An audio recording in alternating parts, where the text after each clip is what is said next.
Black History Month is an annual celebration of achievements by Black Americans and a time for recognizing the central role of African Americans in U.S. history. Hi, I'm Mayor William R. Wild. The origin of Black History Month goes back over 100 years. In 1915, Carter G. Woodson and Jesse E. Moreland founded an organization dedicated to researching and promoting achievements by Black Americans and other peoples of African descent. The group sponsored a National Negro History Week in 1926, choosing the second week of February to coincide with the birthdays of Abraham Lincoln and Frederick Douglass. The event inspired schools and communities nationwide to organize local celebrations, establish history clubs, and host performances and lectures. In the decades that followed, mayors of cities across the country began issuing yearly proclamations recognizing Negro History Week. By the late 1960s, thanks in part to the Civil Rights Movement and a growing awareness of Black identity, Negro History Week had evolved into Black History Month on many college campuses. President Gerald R. Ford officially recognized Black History Month in 1976, calling upon the public to seize the opportunity to honor the too often neglected accomplishments of Black Americans in every area of endeavor throughout our history. Here in the city of Westland, we want to recognize the many contributions that African Americans have made to our country and the world. From ragtime composer Scott Joplin to 18-year-old U.S. Olympian speedster Mame Biney, there are thousands of stories that need to be told. I encourage you to educate yourself by visiting some of the very special displays at the Westland Library and also tuning in to WLND all this month, as they'll be airing many programs and shorts that shine a light on Black History Month.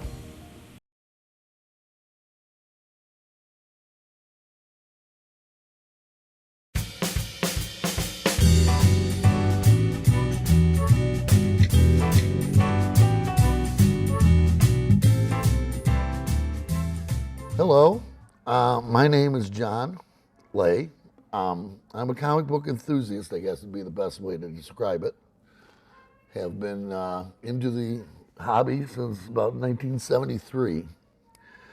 And what I wanted to talk about today is the first Black American comic book artist, Matt Baker. Now, probably most of anybody out there who's hearing this isn't familiar with him. He's not a well-known name. Unfortunately, he should be, but unfortunately he is not. He did, however, do something that not a lot of people don't know about. How many of you heard the term graphic novel? These are these comics that are basically long-form comics. They're like books, you know, beginning, a middle, and an end, that sort of thing. And they're just basically like a novel with pictures and words.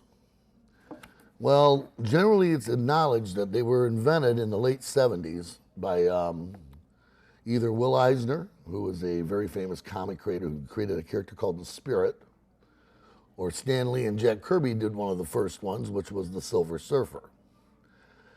But actually, a full 30-some years before that, this book came out. And it is a graphic novel in every sense of the word. It is words and pictures throughout. Beginning, middle, ending. It's basically a kind of crime story, you know, film noir type of thing. Yeah, I'm sure you're familiar with that, you know, femme fatales and all that. But it's a very good book. And I'd like to be the first, not the first to give Matt Baker credit for this accomplishment that he was involved in, but to actually be probably one of the first to actually go on record and say that this was pretty much the first graphic novel.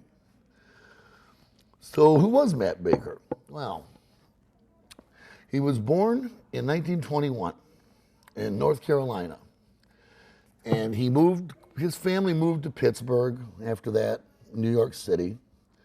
So he was lucky in that he didn't deal with a lot of the prejudice in the South, you know, because he wasn't in the worst part of the South to have dealt with that. He was up for Army service, in the 40s, like most young men his age. But he didn't go because he had heart issues. You know, there was some kind of problem with his heart that had come from when he was a kid. So he did serve the war effort some, though, in that he did do one of these characters that they do during World War II. There was another comic book artist or comic strip artist named Milt Caniff. He did a book called Mail Call, which was all military stuff. You know, basically these books were pretty girls and military stuff mixed together. So his contribution was Canteen Kate, this character right here. Didn't last a long time, just during the war years. Appeared in a few books. In fact, this is pretty much the entire collection of what she appeared in. This is pretty much the whole thing. But it was an interesting character, and it was reflective of the times, you know, the 1940s. And it also highlighted what Matt Baker's true gift was as an artist, which was that he did very, very beautiful women on paper. He could draw great looking girls. And that is pretty much what he's known for, is good girl art, they call it. It's kind of cheesecake, but his stuff had a quality to it, I think, that was a little better than the average one out there. You know, so he got a lot more work than the average guys did back then. Now, I'd like to tell you a lot about his life, but a lot is not known about it. He was reputed to be a ladies' man, but he never got married, and he kept his private life to himself. What he did do is he left behind a lot of work. The most famous thing he did, probably this is what he's best known for. This was a comic, came out in the 40s, called The Phantom Lady. Didn't come out for Marvel or DC or any of the big publishers. Back then they had dozens of them. Marvel and DC are kind of the big two to this day that are still in existence. They still are around.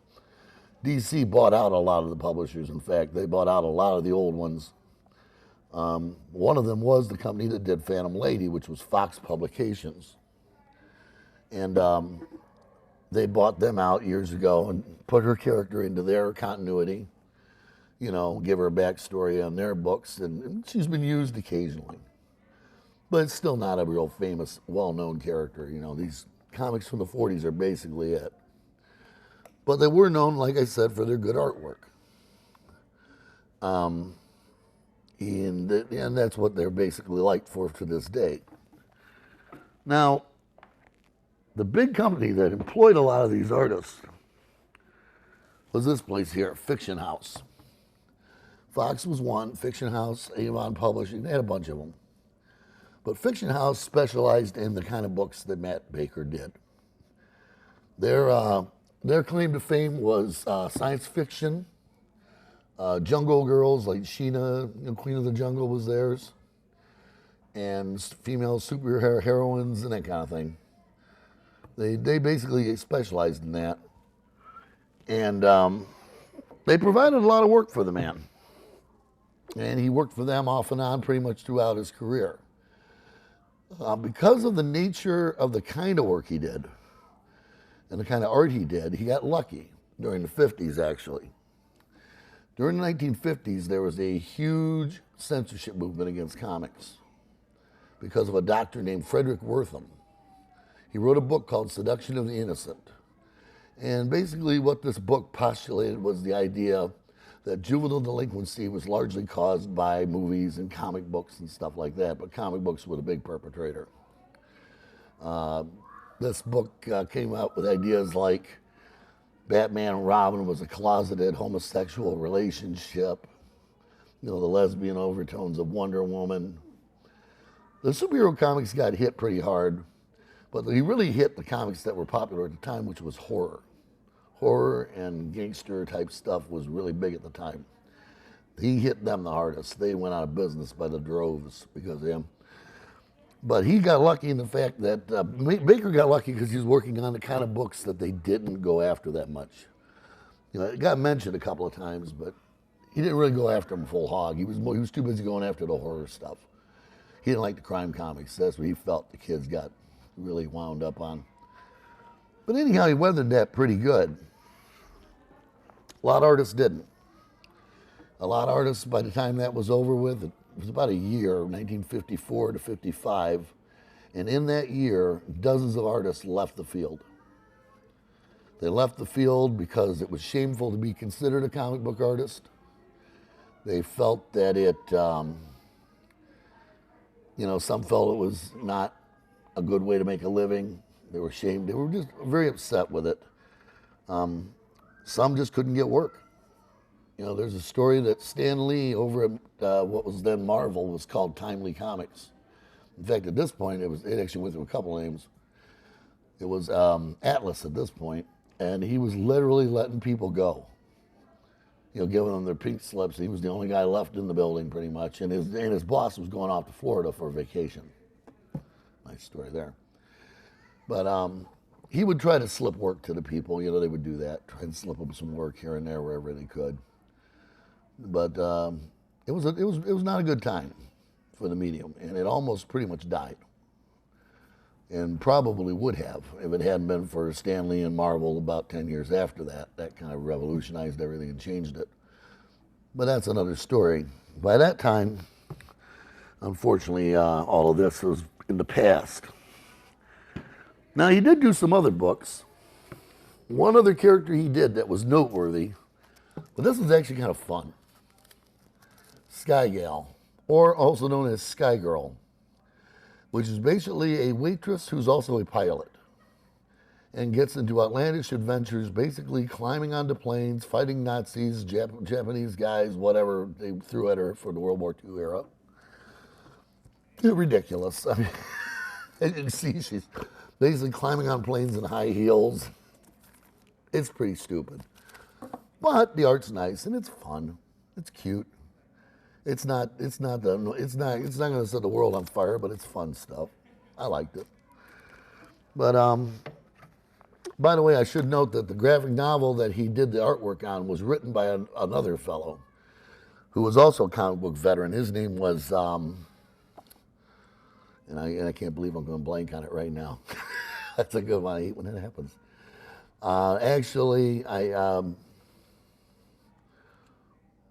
Creator of the Doom Patrol, for God's sake. Anyhow, he wrote it, but he actually, they worked together on the plot, but he did the actual writing. But some interesting stuff about him. This is what he looked like, Matt Baker. So I can see where the ladies' man story probably came from. You can kind of see that. You give you an example of some of the artwork. A little bit, yeah, I think so too. Beautiful.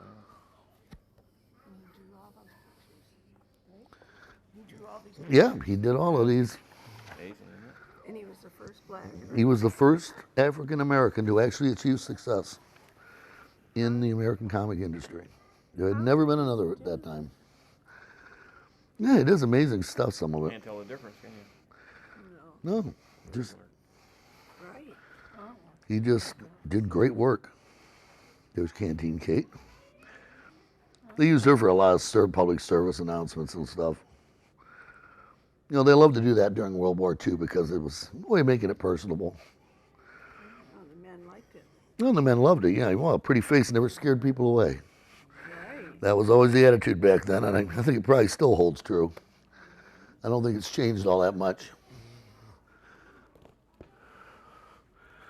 A little more to say about Fiction House. Fiction House basically, as a company, grew out of the pulps. And the pulps were what recently preceded comics. Before comics, there were the pulps.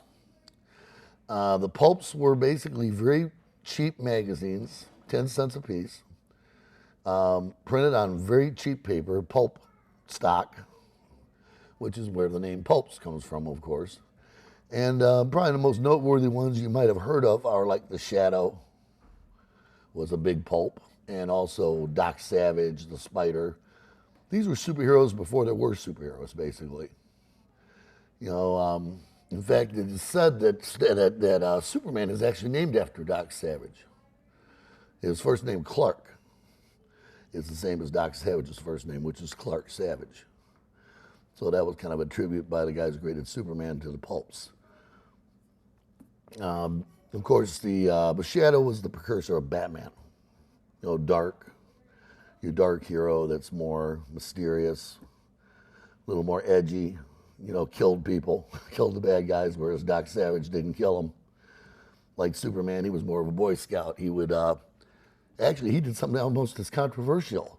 He would actually operate on their brains, a form of acupuncture, and actually take the evil out of them, basically, you know, which was kind of controversial, actually, because it's a horrible thought, really. It's kind of against the precepts of what we consider justice and all that in this country. So it's interesting that people bought into that. But those were the pulps. They were just stories. They're like tall tales. And nobody's really looking to get too political with it. But we all know how that goes, you know. It gets too political, takes all the fun out of it, doesn't it? But he did have an effect on things, though, Baker did. In the fact that his stuff was so popular that he was always working. He never had a period in his entire comic book career that he was down for any length of time. They always had a need for what he was doing. So they were always selling it. Now, there was other artists who did the same thing a lot. Probably the most noteworthy one is Jack Cole, the creator of Plastic Man. When the comics got rough in the 50s and he got lost a lot of work, he went over to Playboy and illustrated, you know, little joke ad, you know, gags with girls on them, you know, cute girls and gags and stuff, and did pretty good for himself. But he never had to get to that point. Baker always had work, because those fiction house people were always trying to make a buck on some book, you know. And that was what it was back then. It was basically an industry of how many books can we put out, how many will keep the presses running. That was a big thing back then, keeping the presses running. They had presses, and they cost a lot of money to run them. And the only way they paid off was that they kept them running constantly. So their attitude was, as much as you can get out there, get it out there and sell it.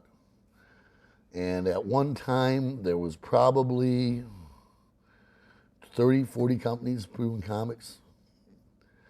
And at one time in the 40s, at the height of it, there was 500, 600, 700 comics a month. These comics sold in numbers that, by today's standards, the biggest comic selling today is like a tenth, maybe, of what they sold. I mean, that's how big it was at one point. Right around 1952, 50 through about 52, that hit a real high.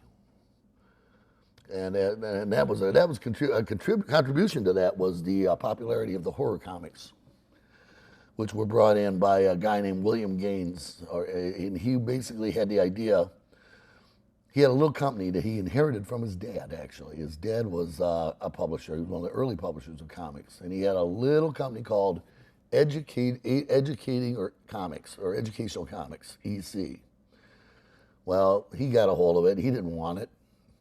It got left to him when his dad passed away. So he said, well, I'll sell it to somebody, but I'll go in and see what it's like. He went in and he looked around and he saw the possibilities and potential in it. That there could be something to be got out of it, that there's possibilities to make some money here and actually do something good. And he liked horror stories, and he liked science fiction and that kind of thing. So what he did was he basically got the best artists he could hire. He hired all the big names he could get, really good artists, gave them really good salaries, paid top dollar, and turned out great books. And they were really nice quality books. Unfortunately, they also were a little over the top on the gore with the horror stories. They were the first company to do anti-war comics. And these guys were doing anti-war in 1951 too, when it was not popular to do that. He also did a lot of science fiction, but they never sold as well. They're beautiful books. I mean, they're gorgeous to look at, but science fiction it never sells quite as well. It's just the way it is. It was that way then, it is that way. It's probably gotten better now. You know, with guys like George R.R. Martin and guys like that out there doing things like Game of Thrones, you know, science fiction has gone way up the ladder over the years. But back then it was still pretty much a struggling form. Hello. Welcome. Let's see right there, if you will. Thank you. So anyhow, that was the climate they were working in then. You know, and it was a huge industry. And when it went downhill, it went downhill fast. They put in a thing called the Comics Code. And basically, it made everything weak. You couldn't do this, you couldn't do that, you couldn't have any kind of gore. You couldn't have any kind of questioning of authority. Like you couldn't have it. Like for instance, in the old comics, they could have a judge who was a crooked, right? In the new version, nope, no crooked judges, no crooked cops. All cops must be treated with respect. All law officers, all officials must be treated with utmost respect. And it made for some pretty clean comics. It also made for some very boring comics, but that's another story. They were incredibly dull. They were written toward kids. And that's a medium that was actually adults were reading them as much as kids at the height of it. Now there wasn't anything for the adults to read, and the kids were. It was getting under them pretty quick too. You know, about age 10, they'd give up. You know, they were looking for something else. But luckily, as I said before, that Marvel came along after that, and they kind of changed the course of it. But this was back before that. And one thing they did try, and a few things did get experimented with, you know, like luckily back in the 40s, people were willing to try something new. After Matt Baker made the breakthrough there, they did try publishing a comic that was done completely by African Americans, written by them, drawn by them, published by them. I'd like to say it had a long and successful life. I can't say that because it didn't. It lasted about 2 issues. But it is a piece of history nonetheless. It's something unique that it was the shape of things to come, because if you hadn't had this, and you hadn't had Matt Baker's art, maybe we would never have had Black Panther. Or Black Lightning, for instance. There's another one, Luke Cage. All the characters that have come along, and other people that have worked in the industry that are, you know, there's an artist named Bill Graham that I can think of. Dwayne Turner, I think his name was Dwayne Turner. He had just passed away a couple years ago, but he did a lot of work for Marvel, DC. You know, all people that are African Americans that got opportunities over the years, you know. But of course, that was because that was partly because Stan Lee, when he ran Marvel, liked to put people in positions that were whatever. He liked talent. He said, if you have the talent, let's do it. And he also felt that there should be black superheroes. That's why him and Jack Kirby came up with Black Panther. Because they felt there should be black superheroes. There should be something for kids to look up to. And you know, and I'll tell you a personal story. I went to the movie when it came out. Yeah, and one of the things I loved in that movie, and I'll never forget it as long as I live, was seeing all the black men with sons. All the black guys there that had sons. Their sons with them. You know? But that's pretty much the African culture. It is good, and it is the culture. It's a good movie for that. You know, they're family oriented there. That's why they village. It also works better because a lot of people say that the Black Panther kind of takes off on the Phantom, the old Lee Falk thing, but really he's taking off on the old stories of African American culture. Black Panther's just kind of taking it back. It's just taking it back from a different angle. But but a lot of people compare them because it has that same idea of the hero who goes from generation to generation and is passed down. And the father becomes it, and the son becomes, and all that. But it's still powerful stuff, and it's good. I mean, The Lion King owes a debt to that kind of cultural storytelling. And when you come down to it, The Lion King's basically the same story. It's just without the costumes and the vibranium, of course. I love the vibranium. I just love that. I just think that's awesome. Vibranium, the stuff they mine that makes the country so rich, because they were able to do so many things with that stuff scientific. Yeah, the stuff they built the Cap shield out of. I love that. I wish that stuff were real. Think of the uses you could put that to. It'd be awesome. I mean, I can just think NASA alone would go nuts. You know, they'd have ships that could never fall apart. You know, basically, it would totally absorb vibration. But I digress.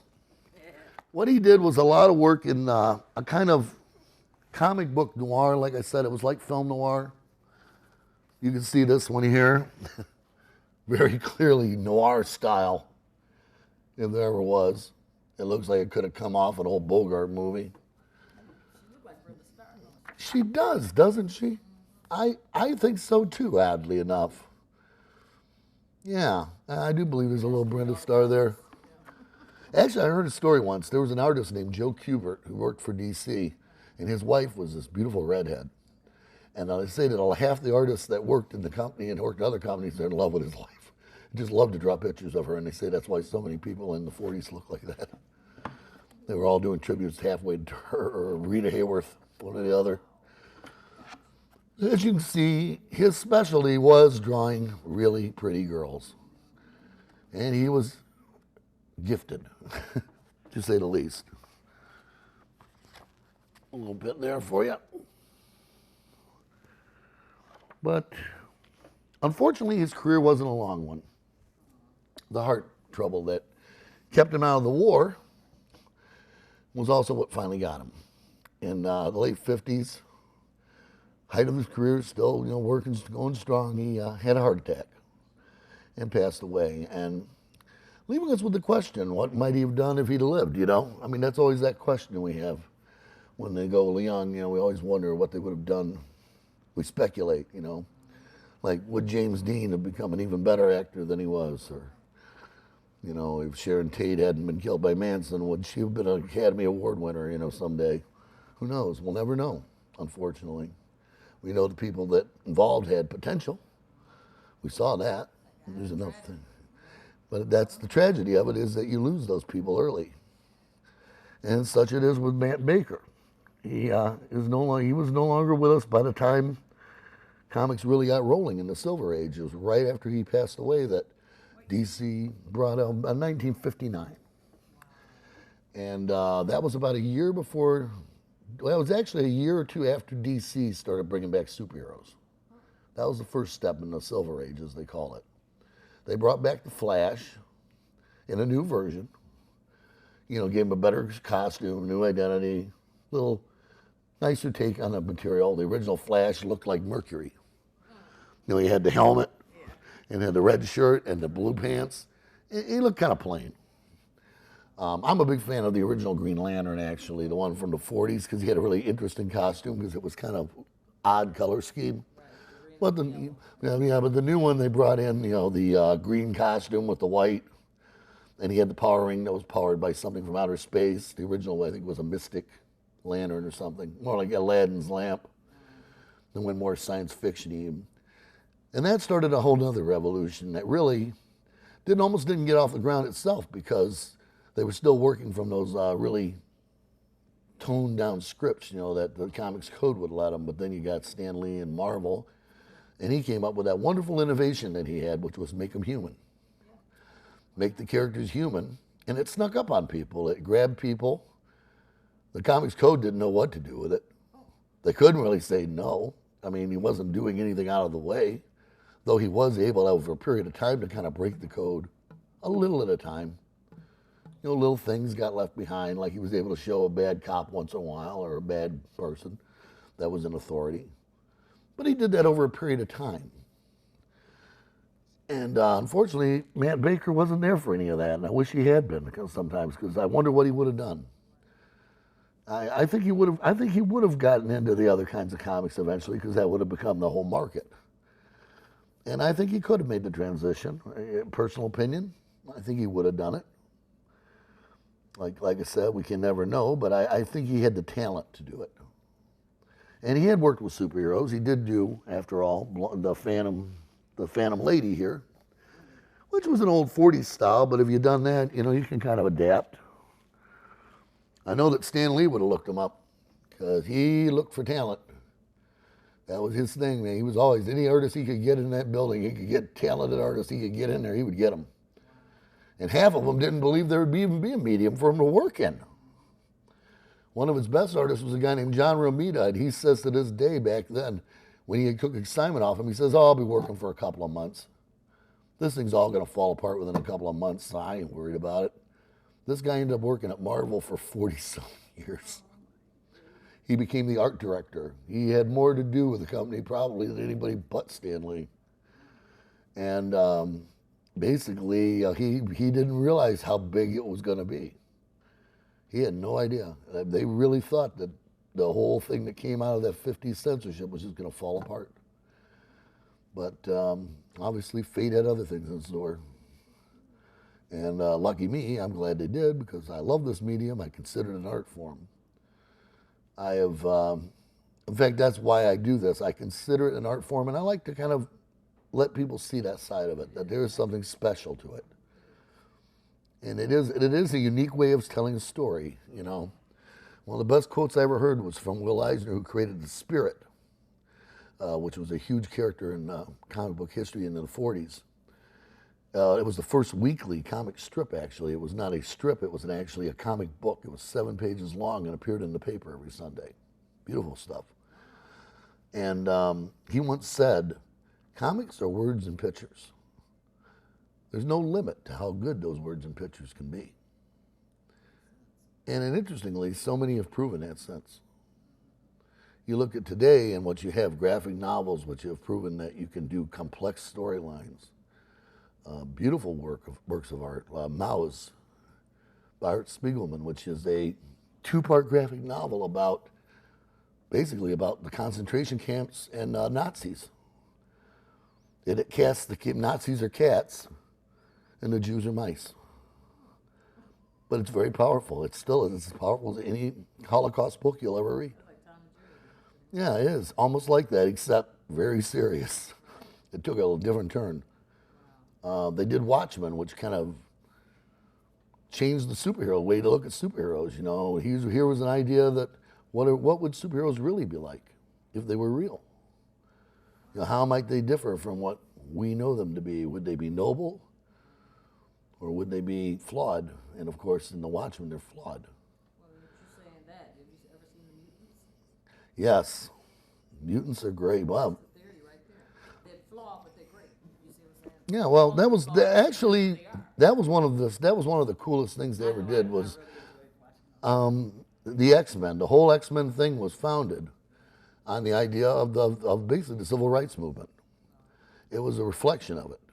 And Professor Charles Xavier was meant to be a reflection of Martin Luther King. And Magneto is basically Malcolm X. You know, the one who says we have to fight for the right. We have to conquer them to prove that we are worthy of. Yeah, it is. And that's what he used it as. It was a anti-mutant prejudice is basically any prejudice you can put on it. Anti-black, anti-white, anti-gay.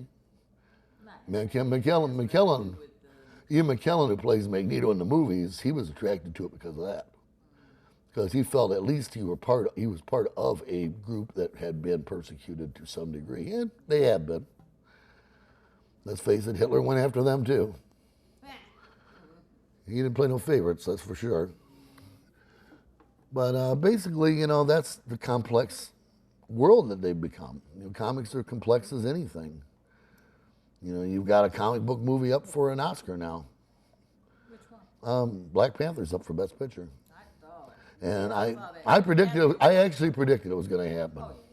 I could see that one coming. One of the highest grossing, man. I'll tell you, the only other time they ever came close was that Dark Knight movie, the one with Heath Ledger. That came close. I could tell that they wanted to.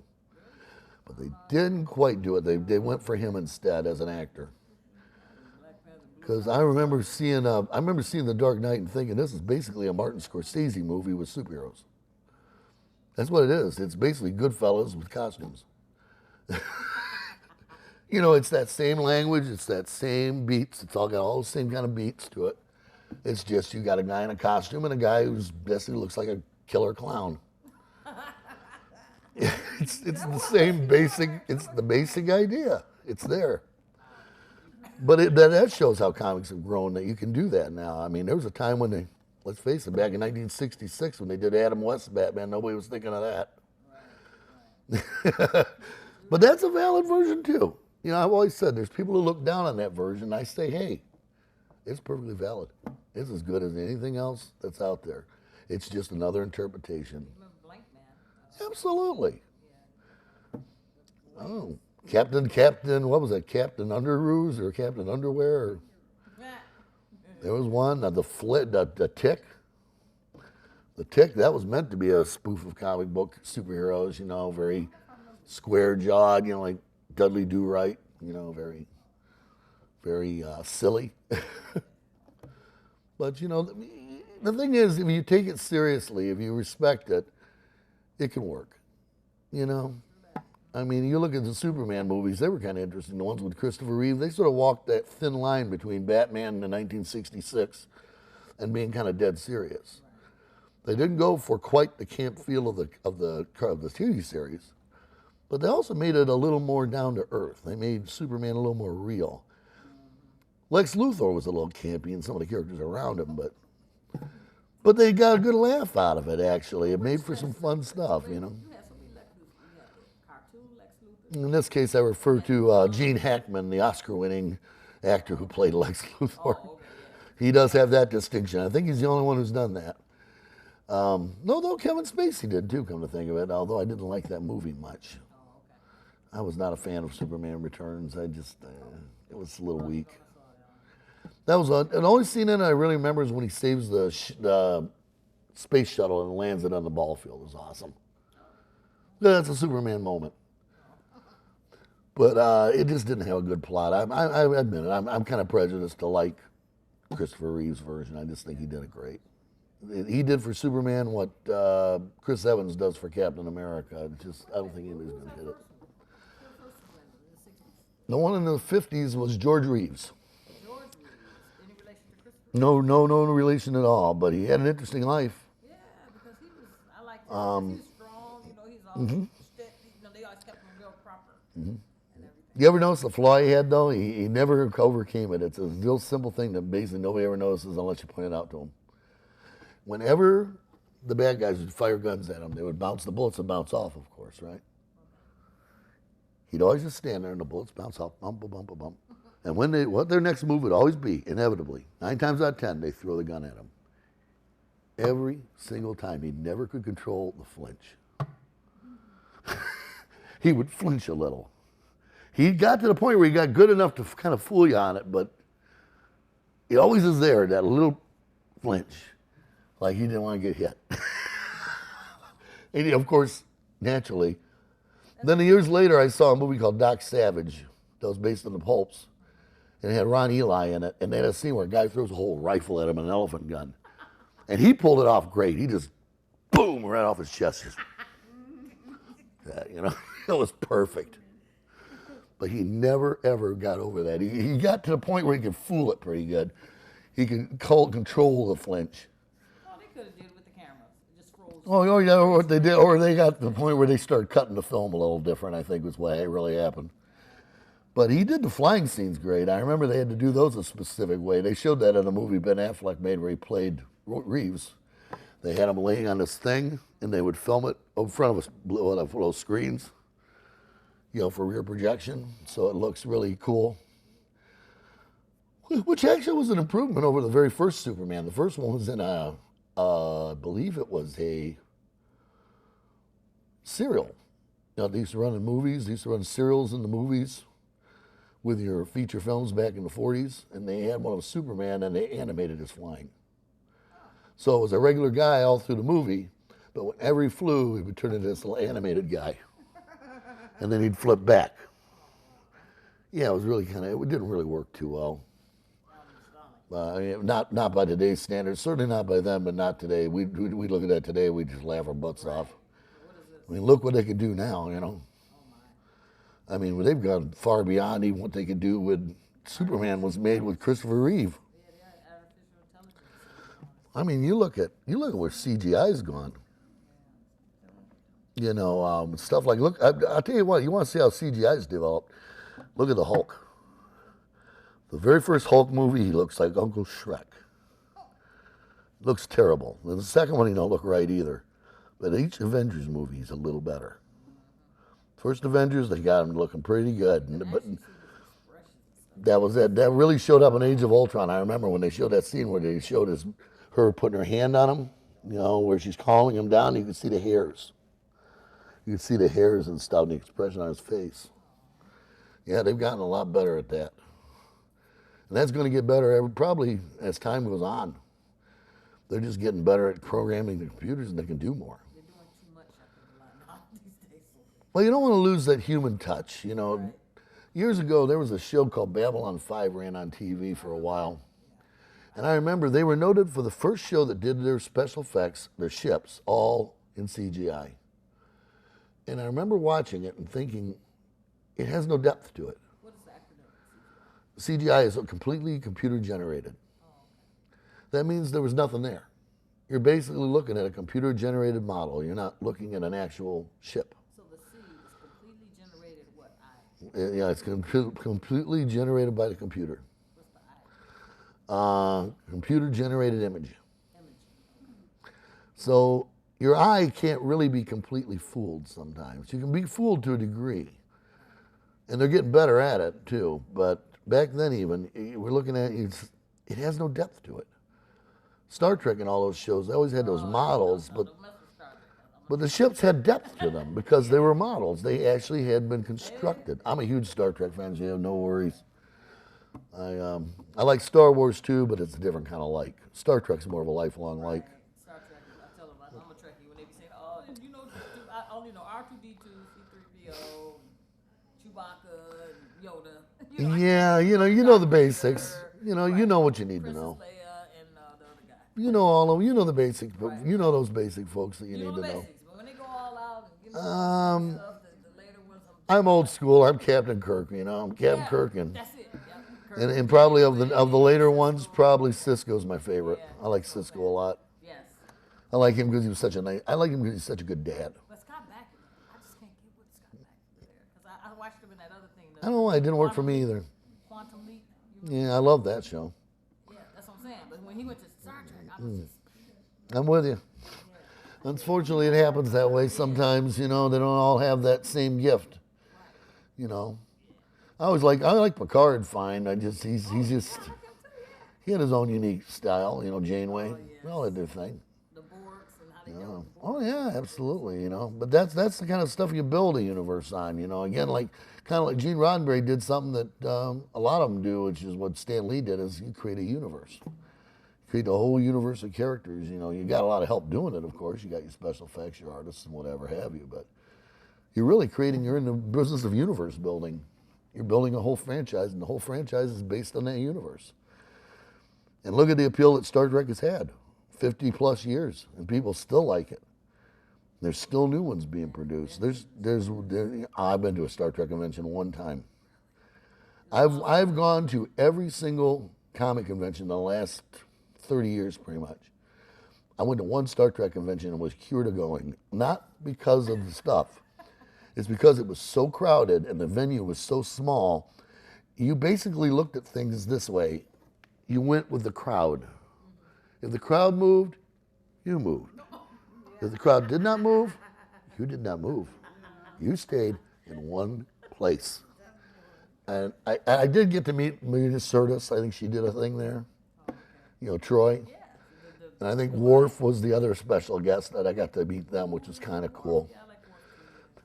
But boy, that place was crowded. I remember coming out of there. I have claustrophobia, unfortunately. And it extends to crowds. If I get in too big a crowd, and actually, one of the things I do with comic conventions is I go to those specifically because I'm fighting my claustrophobia. I figured I love comics enough to deal with it. But last year I got caught pretty good at Comic-Con. I got stuck between a couple of tables. These guy had these nice graphic novels on sale, and I'm trying to get in there and see them. And everybody's going out this way. He left no room for people to move. So basically, once you got in between those two tables, you were stuck there till somebody opened it up out here. Oh, I tell you, I was like, My son was there with me. Luckily, he came by and said, "You okay?" Not really, but I'll be okay. But he says he admires the fact that I will fight my bad problems with that because I care about comics that much. But it's a good place, and it's so neat to meet the people that make them. It's really fascinating. I mean, they're just people like you and I, but what imaginations and what gifts and imaginations it takes to do it. You know, and the artists to watch them actually do a paint, they actually do drawings right there. I mean, there's a place in the convention called Artist Alley, and all Artist Alley is people doing sketches. They're professional or semi-professional comic book guys, and they're out there just doing sketches. And you wonder where it comes from. How did they come up with it? I mean, they can draw anything, you know, and it's just it's astounding. I've never seen anything like it. And it's one of the reasons I guess I love it so much. When you've seen every stage of it like that, it does open up. Oh, it opens it up for you. You meet a few actors there, which is kind of interesting, and celebrities. I've met my share. Met Mickey Dolenz. That was kind of cool. Have you ever did the Painting with Bob Ross thing? In New York, did Painting with Bob Ross? I haven't, but I know somebody who has. I know a couple people who have. That's his. You know what my mother-in-law loved? She loved Thomas Kincaid, the Master of Light. She loved Kincaid. Every year we would buy her one of those little Christmas things that he made. But Yeah, I like Kincaid. I have some of his stuff. oh yeah, he's interesting. You know, a lot of good people. That was mine. I did that one at the bottom. Of course, in my house, it's Projection, you know. in my house it's all comic book art all over the place. You know, Stan Lee, Jack Kirby, John Romita. I got a huge spider bait in my living room. That's on my main wall. Can you get it back? I didn't get it back. I was fortunate enough to have gotten to meet Stan Lee before he passed away. Projector. That was luck. Yeah, Yeah, my wife made sure I did that. right. Yeah, because he was coming to this one convention about 2011, and my wife said, "There's no way you're going to miss out on meeting him." Right. So she paid the $200 for me to have the VIP ticket. Wow. And the weird thing is, my mother-in-law said if she didn't have the money, I would have done it. Because they knew how much he meant to me. And he really was, I can honestly say to you. They say that there's an old saying, don't meet your idols because you'll be disappointed. In his case, I can't say that. He was as nice as can be. Good. Just as kind-hearted. He was polite to my wife. He said hi to my wife, and she didn't pay to be there. You know, I thought, that's nice, you know. I got a picture of him up in my living room where I got taken with him that day. It was my big thrill day of the year. Probably in the next 10 years, probably. It's nice to have anyway. And he signed my Silver Surfer book. I have a big hardcover of that, and he signed it around the front. So it's a nice thing to have. But I hope you've all appreciated our little look at Matt Baker here. So You know. I'm sorry for my ladies, but you are a comic writer also? No, I am a comic book enthusiast. I've been a fan for 40-some years. And no, I don't work in any of the places, but they all know me. They all know me well. I'm well known. A to Z's over in Garden City. I do some of these at Pieces and Pages too. Is it on Middle Belt? Yeah, that's a place over on Middle Belt. Yeah, it's on Middle Belt. City High School? It's right near, remember where Long John Silver's used to be on Middle Belt on Plymouth? Or on Plymouth Road, rather. Plymouth, yeah, she's on Plymouth. Maybe we should all just take the lesson from this to go home and read a good book, something. Look at some good art. I read my Bible every day, so that's the best. That's a good book too. That's an important book, a very important book. The best. Yep, you can't do without it, that's for sure. It's one of the biggies. Oh, feel free. That's what I bring them for. Right.